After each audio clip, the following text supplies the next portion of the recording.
আসসালামু আলাইকুম ওয়া বারাকাতুহু। আপনারা যদি এই জায়গাটা ইয়ার জন্য জানেন তো আমাকে একটু বলিয়েন। এই জায়গাটার হিস্টোরির ব্যাপারে আমি এত ভালো জানি না, আপনাদেরকে দেখাই। এটা এখানে আমি যখন পর্তুগালে প্রথম আসলাম ভাবছিলাম এটা সত্যিকারের মাছ, বাট এটা না। আর আমি আপনাদেরকে কয়েকটা লেখা দেখাই।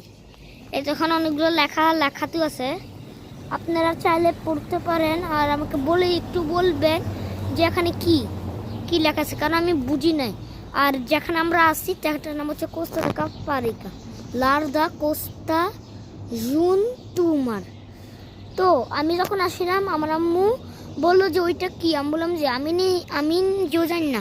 তো আমার আম্মু বললো যে ওকে, তো তুমি তোমার সাবস্ক্রাইবার থেকে জিজ্ঞাসা করো এটা কি। ওখানে যারা আছে তারা বলে দিবে এটা কি।